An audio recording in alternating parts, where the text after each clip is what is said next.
Mercado Interno da Bola. Olá, bem-vindos ao Mercado Interno da Bola, um podcast que pretende falar um pouco sobre os bastidores do futebol. Vamos abordar aqui aquelas áreas que nem sempre são lembradas, mas que têm muitas pessoas envolvidas. Nosso objetivo é mostrar as outras carreiras relacionadas com o futebol e que não sejam apenas os jogadores e técnicos. Queremos ouvir aqui outras pessoas que nos ajudem a entender o que é preciso ter para trabalhar no futebol. Esse episódio é um trabalho da disciplina de Projeto Experimental em Audiovisual, da professora Patrícia Schuster, que é apresentado por mim, Monique Tchecker, aluna do curso de Produção e Mídias Audiovisuais, e Lucas Malheiros, aluno do curso de Jornalismo.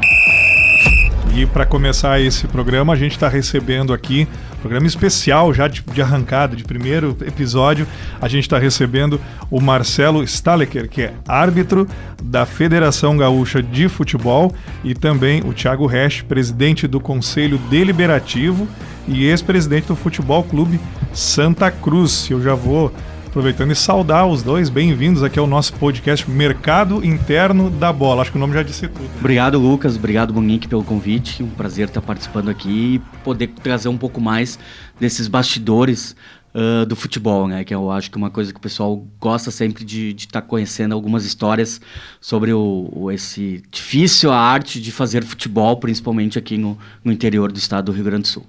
Boa noite, Lucas. Boa noite, Monique. Muito obrigado pelo convite. Eu acho que somos todos apaixonados pelo esporte e vir conversar sobre futebol e sobre esse bastidor que é o nosso dia a dia, que é o nosso meio, muito legal, e tenho certeza que vai ser um programa muito bacana. Eu acho que para a gente começar, né, Monique, eu gostaria que vocês dois contassem para quem nos acompanha, para quem vai nos acompanhar.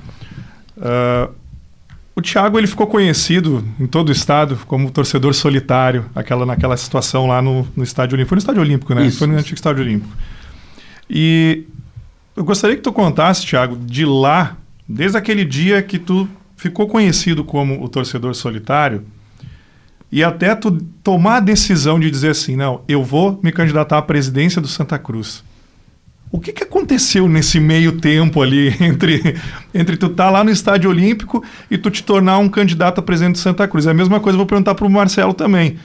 No momento que tu foi para uma faculdade, foi estudar, a partir dali até o dia que tu decidiu e tu disse, eu vou ser árbitro. O que aconteceu? Por que tomaram essas decisões? Bom, eu vou voltar um pouquinho, até um pouco antes do fato, né? Contar assim pro pessoal que vai estar assistindo, que eu tenho uma ligação com Santa Cruz desde criança mesmo, então sempre fui muito fã do time, acompanhava os jogos com meu pai, que ia com o avô dele, com o meu avô, na verdade, com o pai dele, e o meu pai, ele era conselheiro do clube, né, então eu sempre frequentei um pouco os bastidores, apesar de ele nunca ter tido um cargo diretivo, eu sempre estava acompanhando, conhecendo o clube, conhecia as pessoas envolvidas, né, então acontece aquele fato lá de 2012, né, então há 10 anos atrás, eu morando em Porto Alegre, estava fazendo faculdade de jornalismo na época e trabalhando num veículo de comunicação lá. Fui no jogo, um sábado de verão, sábado à noite teve aquele famoso jogo, né? Então, de lá pra cá, eu lembro, por exemplo, depois do jogo, assim, que o pessoal da torcida, a Barra do Galo, tinha me dito, a gente não foi naquele jogo porque a diretoria não nos apoiou e tal. E eu me lembro já de mandar um e-mail depois daquele jogo, dizendo, como é que vocês não ajudam a nossa torcida? Foi teu primeiro gatilho, então, assim? Naquela época, eu já, por já conhecer as pessoas, então, eu tinha um envolvimento, assim, de cobrar, de conversar, às vezes, e de querer que o Santa Cruz, ele mudasse um pouco a sua cultura, que era muito de jogar só o campeonato o gauchão, na época, só os 3 meses e fechar as portas, sem ter futebol o ano inteiro. Então, eu já era um cara que criticava sobre isso, né? Mas nunca tinha frequentado em nenhum evento do clube, nem nada, nem tem estado em nenhuma reunião, assim. E daí, em 2000, aquele ano, o clube fez 99 anos, fizeram um jantar, me convidaram, eu participei. Depois, em 2013, o clube faz 100 anos, né? Eu lembro de ter feito as reportagens, na época eu estava no Diário Gaúcho, fiz reportagem sobre o clube, continuei tendo contato. Quando o clube caiu, aquele ano para a segunda divisão, né, que justo no ano do centenário, também já estava começando a vir latente, cada vez mais em mim, essa coisa da crítica, né, E eu acabo, no final daquele ano, não estava mais muito feliz com a minha vida em Porto Alegre e com o trabalho lá no Diário Gaúcho, eu acabo pedindo demissão e recebo uma proposta do presidente que assumiu o clube no final de 2013, para vir, já que ele tinha ficado sabendo que eu tinha essa vontade, que eu tinha esse interesse de um dia ser presidente. Tu já manifestava dizia, isso nesses jantares? Inclusive nesse e-mail, até esse dia eu recuperei isso, nesse e-mail de 2012 que eu falo da torcida, eu termino dizendo assim: e presidente, quem sabe, pena que eu não estou morando em Santa Cruz e não consigo me envolver tanto, mas quem sabe um dia eu possa estar sendo presidente do Santa Cruz. Ousado, né? Naquele meio já tinha esse desejo, né? Pro primeiro contato, assim, né? Sonhando alto, né? Foi ousado, né? E acabo, então, depois... Então, naquele ano, a gente joga a divisão de acesso pela primeira vez, em 2014. Lembro também que daí o clube não vai muito bem, quase cai para a terceira divisão. Eu atuei como assessor de imprensa, mas um clube aqui, como Santa Cruz, a gente... Somos muito poucas pessoas, então éramos 3 pessoas como funcionários do clube, né? O resto era jogadores e comissão, então eu tive que ajudar de tudo. Conheci como é que funcionava, atuei, que é uma coisa que eu já adianto, né? Que um clube de futebol, quando tu tem um cargo diretivo, tu tem que cobrar o escanteio, correr para a área para cabecear, voltar para defender, porque a gente acaba tendo que fazer de tudo, assim, né? Ajudar em tudo. E ali eu vivi e, de novo, o clube foi mal.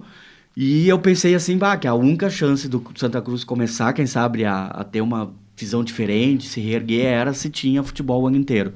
Então eu troquei uma ideia com outros diretores que estavam envolvidos, que eram mais jovens, que estavam também querendo um espaço. E a gente apresentou um projeto, marcou uma reunião do Conselho Deliberativo para apresentar um projeto do Santa Cruz jogar aquele ano o segundo semestre, disputar a Copinha de 2014. E daí eu lembro que em uma das reuniões, até o Vitello, que foi meu vice-presidente, ele pergunta, e Thiago, a gente quer saber se a gente aprovar o projeto, tu vai ser o presidente? E eu disse, não, tenho essa pressão, vontade. Assim, ali foi que... Tem essa vontade não, já que eu estou liderando essa ideia e o projeto tem essa vontade de ser presidente, assim.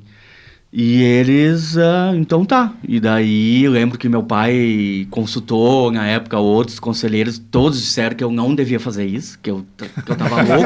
É normal, sendo né? literalmente louco, mas eu disse que eu quero. E eles diziam, mas por que tu já quer logo de presidente? Tu não quer ser diretor de futebol? Olha, eu acho que é o momento certo. O clube, em uma situação, estava pedindo renovação, estava pedindo gente nova, então eu não vou ser presidente.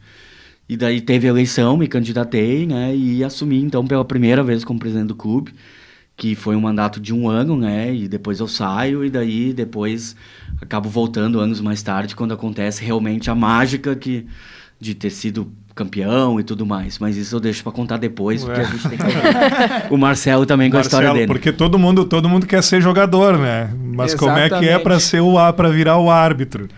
Cara, na verdade não tem uma receita de bolo. Lá na arbitragem a gente conversa como que cada um chegou até lá.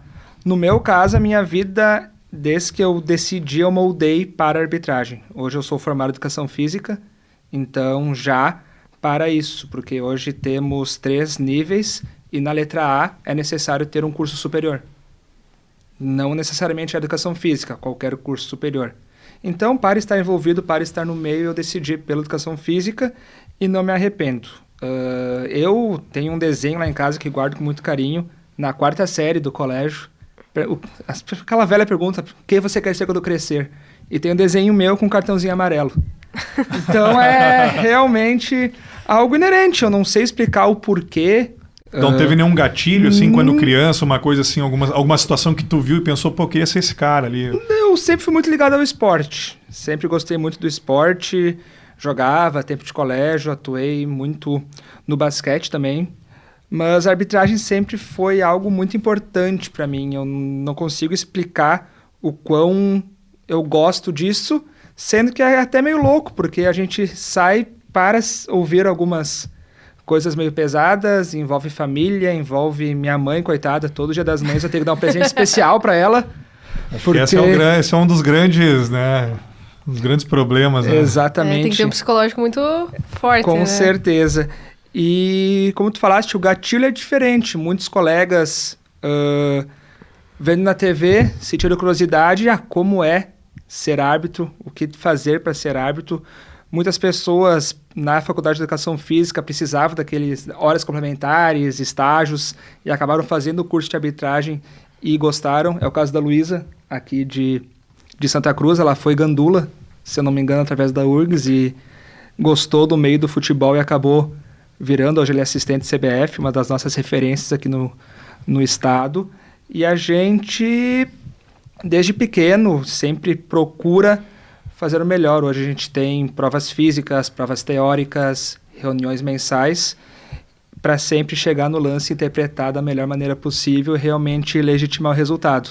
Não é fácil, há reclamações, há conflitos, mas eu acho que sem o árbitro o futebol não iria existir, ou pelo menos não da maneira que a gente conhece. Porque eu acredito que não só os jogadores naturalmente já acontece essa cobrança, né?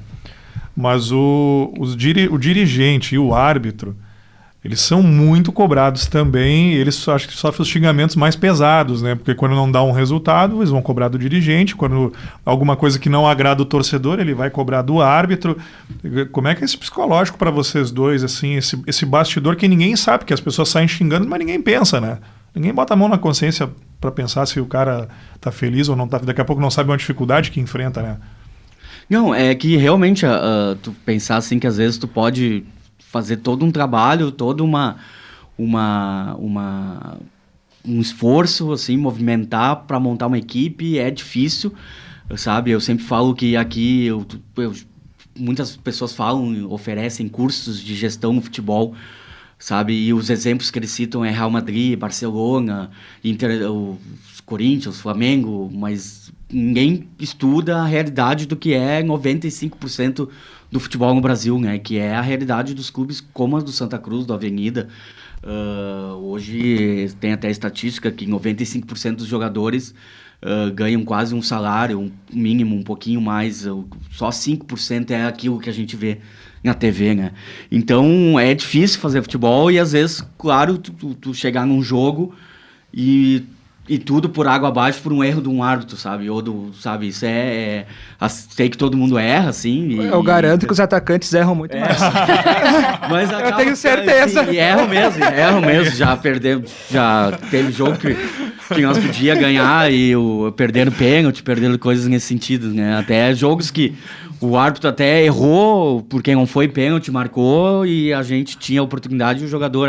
Isso acontece muito agora, também. Isso é legal, mas porque a gente tem aqui um dirigente, tem um árbitro.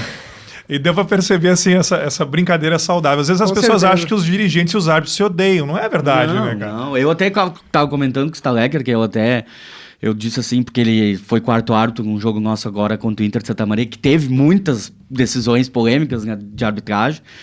E eu lembro que eu comentei assim, o Stalecker, eu não vou ter como xingar, ele conhece minha voz, né?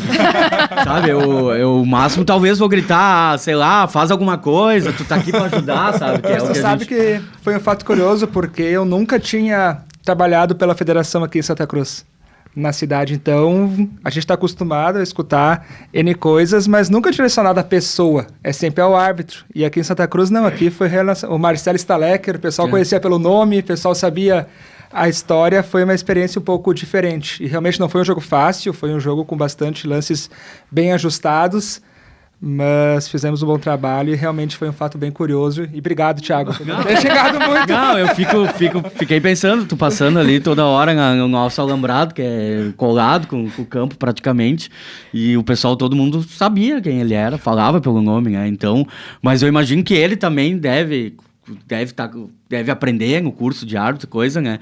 Que às vezes também é coisa do calor do momento, do jogo, da tensão, que a ofensa às vezes não é individual, assim, sabe? A gente percebe, eu acho que a experiência nos traz o dirigente, o atleta, muitas vezes ele tem que ter o seu momento de estourar. Cara, a emoção tá à flor da pele, a gente sabe tudo que envolve e a gente percebe com muita clareza quando realmente é um estouro, realmente, ou quando a pessoa realmente vai perder a razão. Então, Thiago, tá perdoado por qualquer futuro. Não, mas e mais uma coisa que eu até queria perguntar pro Stalecker, assim, é que eu já ouvi muitos falarem a questão do árbitro não ter isso como sua principal profissão, né? Perfeito. Todos os árbitros, a maioria, até por questão de salário, de questão de viver, tem seus empregos normais, né? Sim. E é árbitro Até no porque final de semana, né? assim como tem o jogador, aquele 5% do mercado que ganha bem, a grande maioria não vive a mesma realidade que aquele 5%, Perfeito. acredito, né, Marcelo? Perfeito. Esse é um ponto bastante que muitas vezes vem à tona, que é sobre a profissionalização da arbitragem.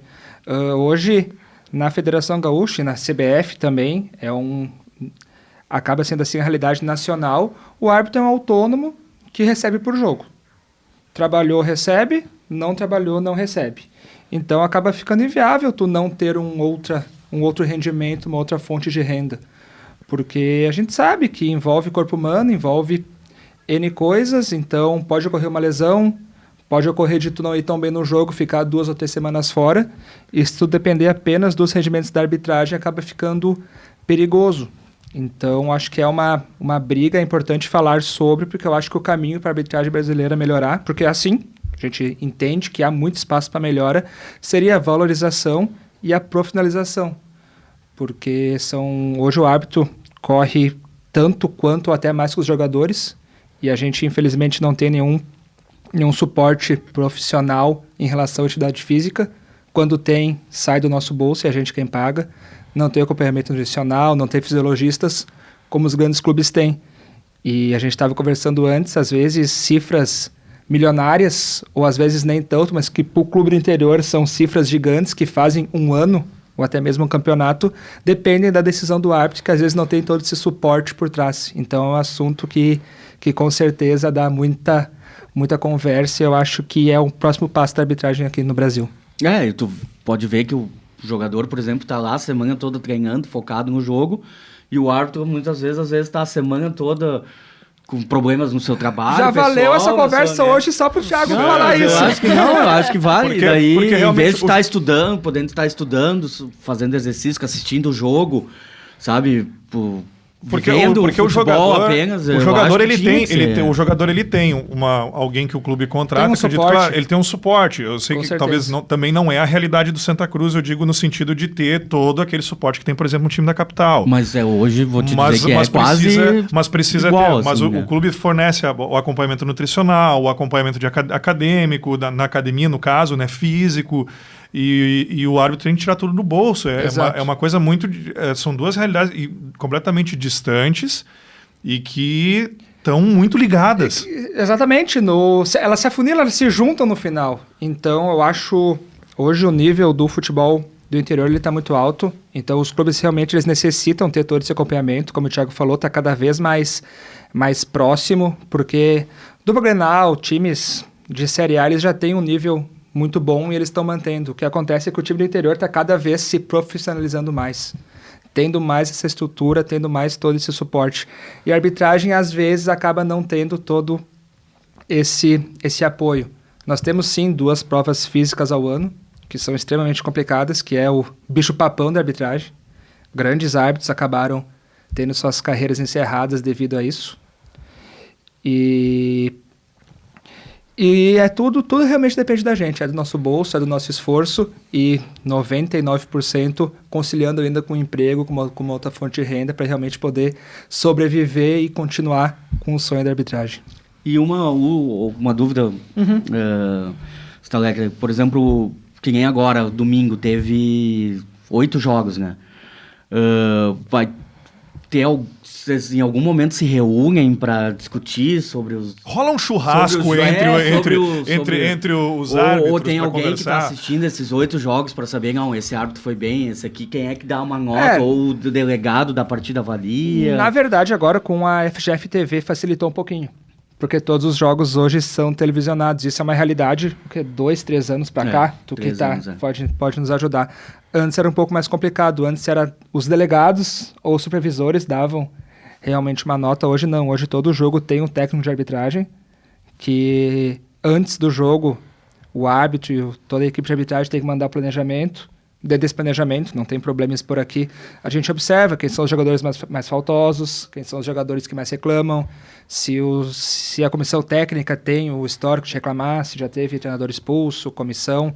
No Campeonato Gaúcho a gente tem o regulamento que se qualquer membro da comissão técnica for expulso, o treinador vai junto. Então a gente faz todo esse trabalho de pré-jogo. Durante o jogo também, a única pessoa que tem a permissão de entrar em contato com a equipe de arbitragem no intervalo da partida é o técnico de arbitragem, para dar alguma orientação, passar alguma dica, para realmente o segundo tempo ser melhor. E pós-jogo também é sempre passada uma avaliação e a gente percebe o que fez de bom, o que fez de ruim, o que dá para melhorar.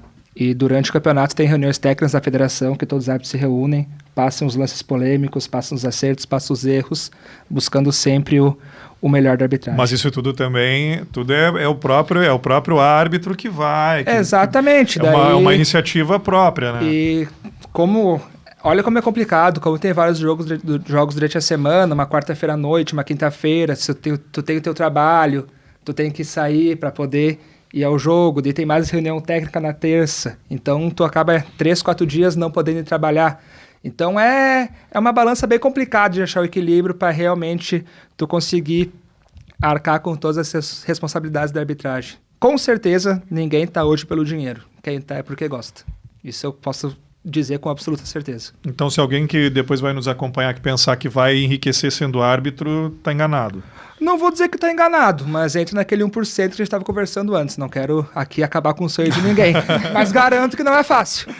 Todos são Sandro Meirahit, né? Chegam nesse patamar. Exato, ele tem 2 Copas do Mundo. A nossa grande referência aqui hoje é o Daronco, é o Voaden, é o Bins agora, que virou FIFA no árbitro de vídeo.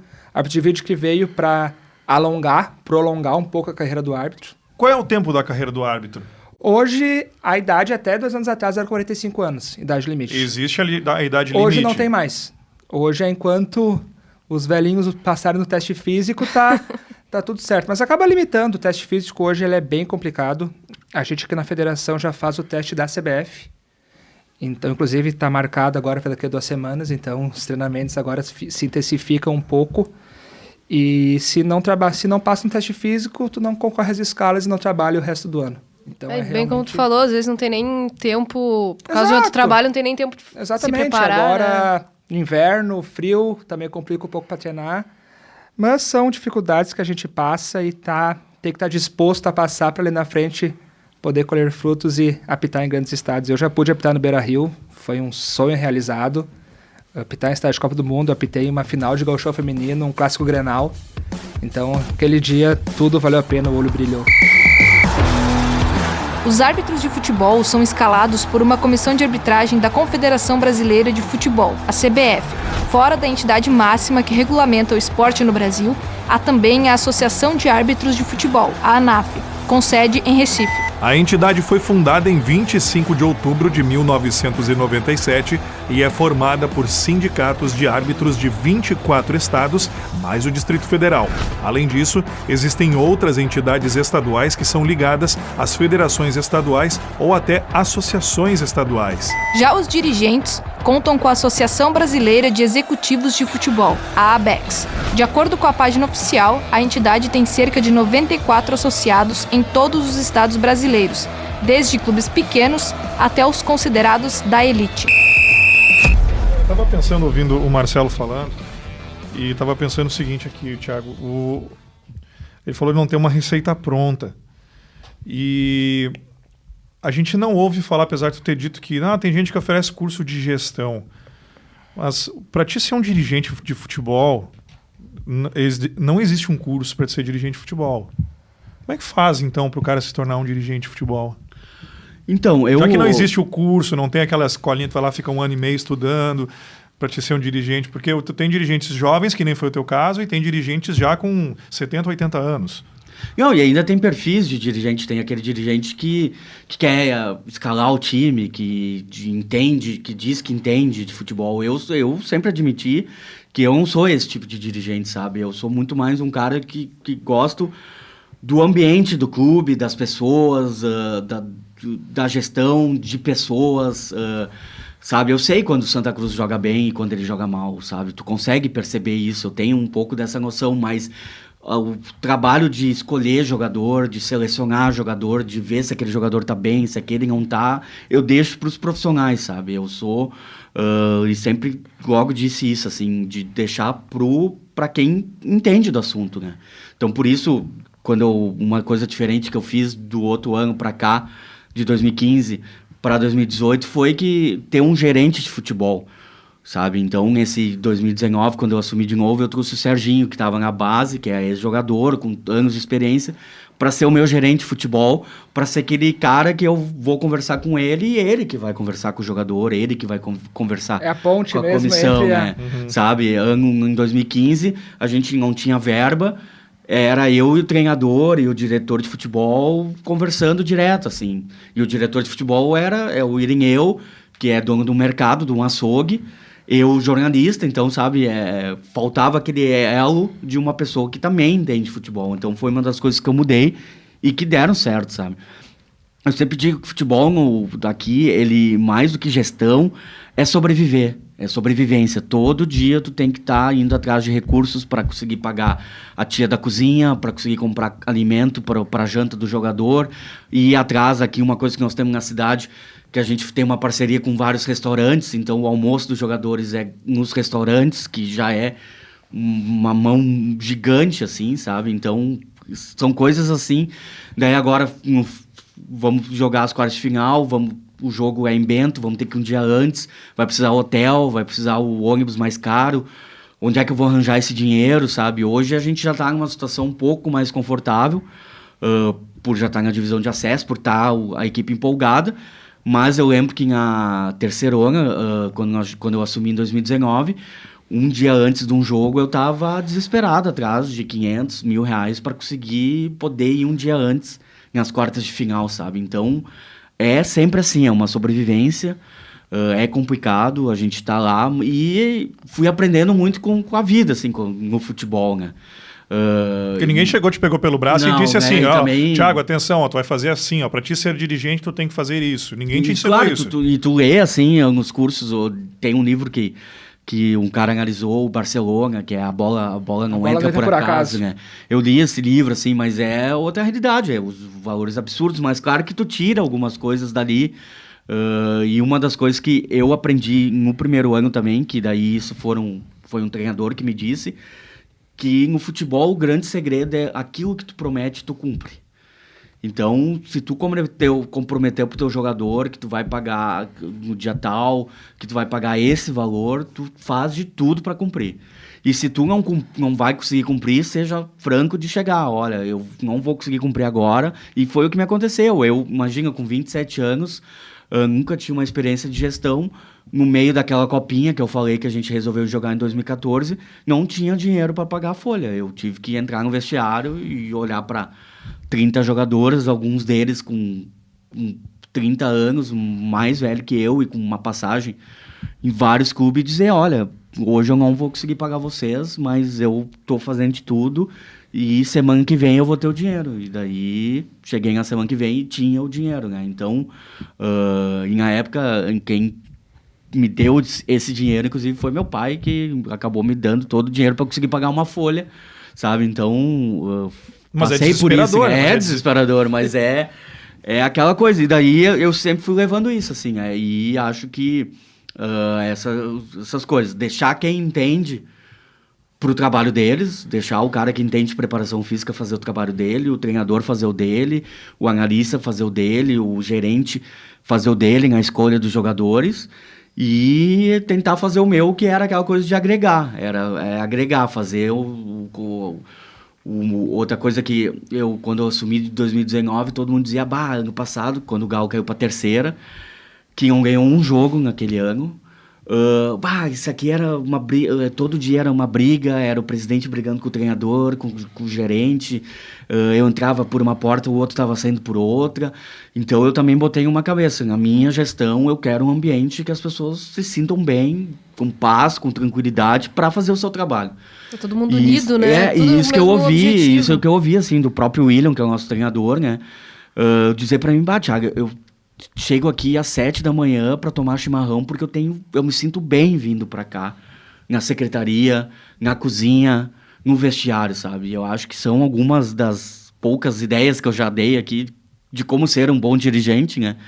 Que é isso, de manter esse clima bom sempre. Vai ter atrito, vai ter confusão, vai ter problemas, tu vai ter que às vezes resolver, vai errar, mas com o próprio William, que é o nosso treinador, assim, que foi campeão com a gente na Copinha, jogou com a gente ali a segunda divisão, hoje está no acesso, desgasta às vezes, porque dá às vezes alguns atritos, mas eu acho que o que fez o Santa Cruz onde tá chegando onde está, é por causa de ter mantido sempre essa máxima de ter um clima bom, de ter um ambiente bom e deixar quem conhece fazer o seu trabalho.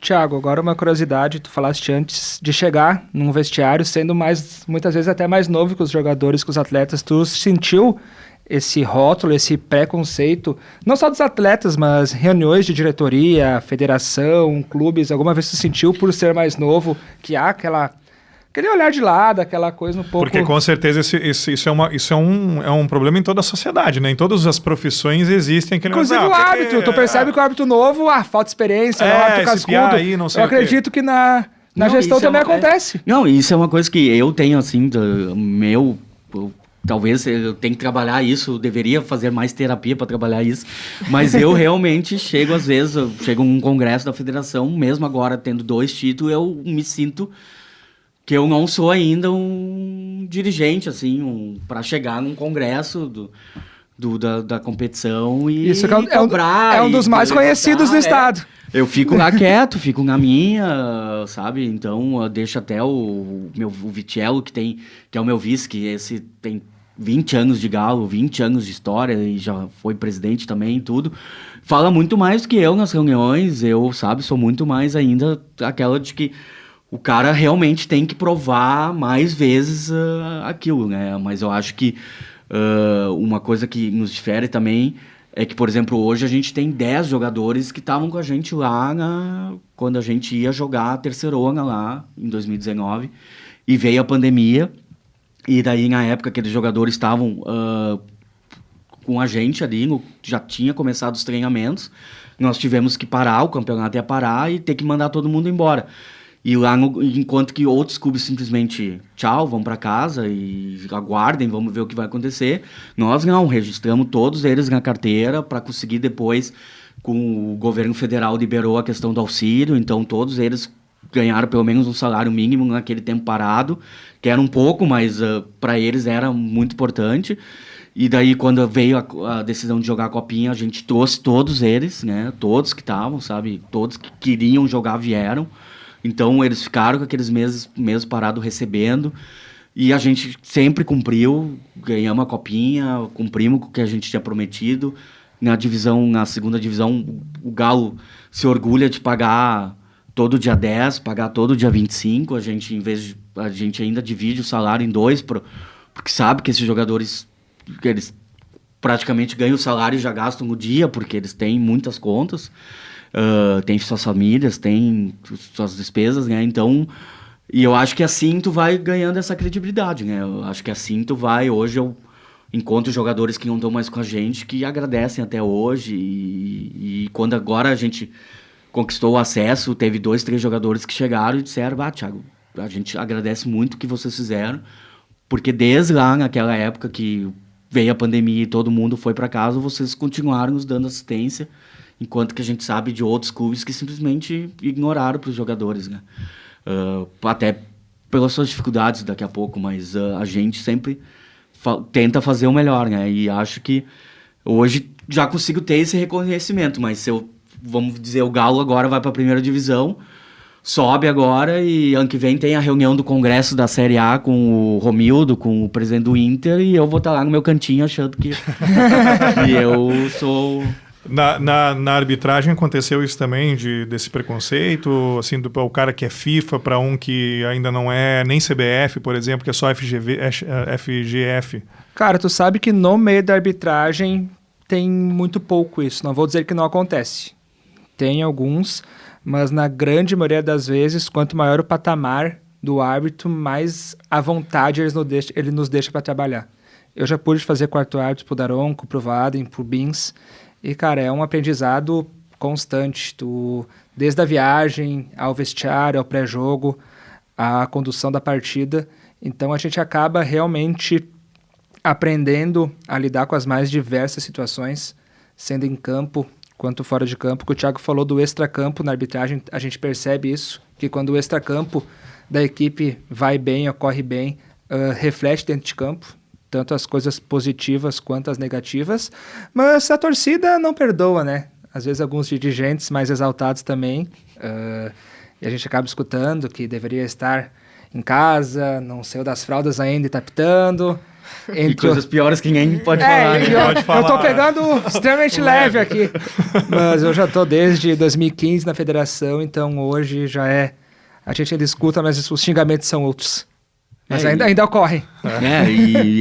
Mas é que realmente, no calor do momento, mas também que nem nós estávamos conversando antes, o Galo jogando a Copa do Brasil, né? Valendo 700 mil reais se passasse para a segunda fase, né? Um jogo que 0-0, claro, eu perdi 4 gols também, mas teve um que o árbitro deu o pênalti e o bandeirinha anulou, sabe? Mas todo mundo viu que não foi impedimento, era o pênalti. E daí tu fica naquela, assim... No outro dia, a dor de cabeça... É que é uma relação mais... muito complexa, sabe? É difícil. Não é uma relação... O árbitro, o dirigente, o árbitro dos clubes... O árbitro não é inimigo Porque do futebol. vocês entram em campo já sabendo que tem um peso. Com certeza. Com certeza. E quanto maior a responsabilidade da partida, maior o peso da partida. Nossa responsabilidade acaba sendo muito maior também. E o frio da barriga aumenta. E uma coisa que a gente... até esse ano começou a fazer mais ali no Santa Cruz, por exemplo, de ir lá no vestiário do árbitro, deixar lá a cuca. Deixar muito obrigado. Com um aviso, boas-vindas, tanto também pro adversário, né? Pro adversário a gente também deixa. Mas é incrível que nenhum, quando a gente até foi mal, ninguém disse, não vamos mais deixar pro adversário. Agora pro árbitro já teve aí, depois de um jogo, que um dirigente disse, não, no próximo jogo não vamos deixar a cuca pro árbitro nenhum. Daí Sem a gente presentinho. até foi lá e disse, o jogo passado teu colega aí foi muito mal. Vê se agora, sabe? E daí, mas a gente costuma deixar, porque... Tenha cuidado. Dificilmente a arbitragem vai repetir algum jogo, vai repetir algum clube, e a gente sempre chega escutando reclamações passadas. Isso é extremamente normal. A gente nem sabe direito o que aconteceu. Vocês ouvem mais reclamações passadas do que um aviso para o próximo jogo. Com certeza. Com certeza. E na divisão de acesso, os clubes mais longe do centro do estado, eles têm delegacias, subsedes. Delegacia de Bagé, delegacia de Santa Maria, delegacia de Caxias. E geralmente, quando afunila, eles pedem a delegacia de Porto Alegre. Então, quando isso acontece, tu já pode ter certeza que tu vai chegar lá escutando N histórias, vendo vários vídeos que tem reclamações, mas a gente, sinceramente, não influencia no trabalho. Volta e meia, a gente tá assistindo jogo pela TV, alguma coisa, me pergunta, essa torcida gritando, não influencia, até pelo contrário, nos deixa mais motivado para realmente fazer o melhor trabalho e legitimar os resultados. Não é fácil.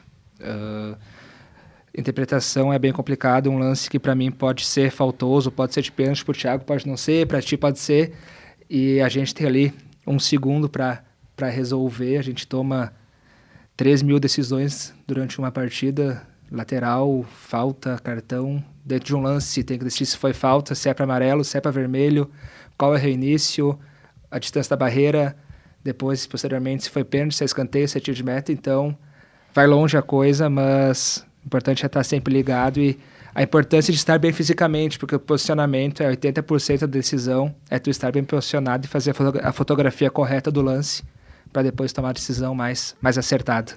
Bom, a gente está numa conversa muito boa que a gente abriu e se foi. Quando vejo já passou bastante tempo e a gente também já precisa ir encerrando.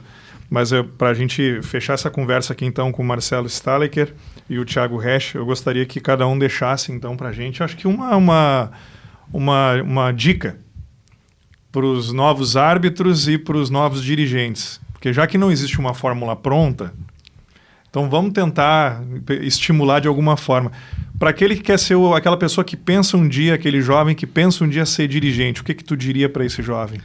Eu até vou te dizer que eu acredito que a maioria, talvez que está assistindo ou está pensando em ser dirigente, vai dizer, eu quero ser dirigente do Inter, quero ser do Grêmio, do seu time do coração, né? Mas eu até faria o convite e deixo as portas abertas do Santa Cruz para essa pessoa também, daqui a pouco, viver um pouco da realidade, primeiro aqui, dos nossos clubes, né? Também do interior, então, ter como experiência, a gente está sempre aberto, sempre querendo gente nova para atuar, e daqui a pouco essa pessoa vá aprender para depois, quem sabe, até querer ser dirigente de um Grêmio ou um Inter, né? Eu, por exemplo, várias vezes já me perguntaram, chegaram, por que tu não faz um curso de gestão, enfim, e vai viver disso, ser um Rodrigo Caetano, ser um executivo do futebol, como eles chamam, né? Ainda mais que eu tive essas experiências de sucesso. E eu sempre respondo que eu não tenho essa vontade, eu tenho uma ligação muito grande só com o Santa Cruz. Gosto do Santa Cruz, do ambiente do Santa Cruz, então não me vejo nunca trabalhando. Muitos falam, quando o Grêmio tá mal, quando o Inter tá mal, vem nos